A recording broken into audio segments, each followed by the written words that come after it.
seorang pelacur Bani Israel yang berakhir menjadi penghuni surga.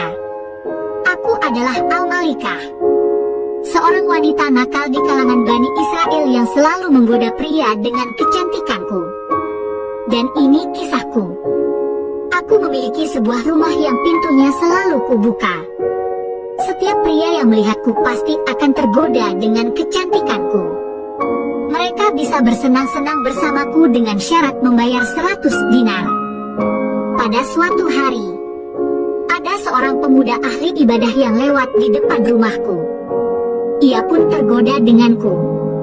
Ia lantas berdoa kepada Allah supaya menghilangkan hawa nafsunya. Namun hal itu tak kunjung hilang. Akhirnya pemuda itu bekerja keras mengumpulkan uang agar bisa bersenang-senang denganku. Setelah uang terkumpul, ia bergegas pergi ke rumahku dan menyerahkan uangnya kepada wakilku. Lantas aku menyiapkan waktu khusus untuk menyambut kedatangannya. Tiba pada waktu yang telah ditentukan, pemuda itu menemuiku. Aku pun telah siap berdandan dan duduk di atas ranjangku. Lantas aku meminta pemuda itu untuk masuk. Si pemuda yang telah tergoda ini mengulurkan tangannya kepadaku.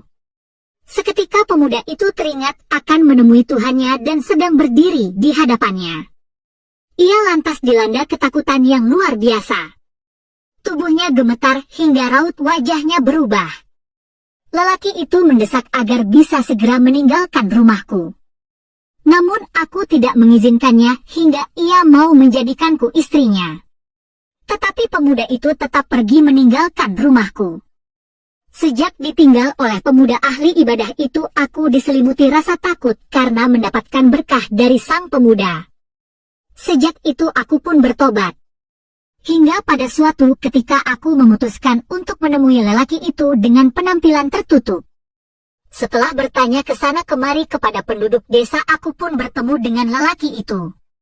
Namun, begitu lelaki itu mengetahui bahwa yang datang adalah wanita pelacur yang pernah ia datangi, ia lantas terkejut dan menjerit dengan keras lalu meninggal dunia.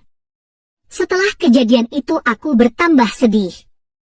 Hingga akhirnya aku diberitahu oleh penduduk setempat bahwa pemuda itu memiliki saudara laki-laki yang saleh tetapi miskin. Aku tidak keberatan jika laki-laki tersebut miskin, karena aku memiliki beberapa harta yang cukup untuk keduanya.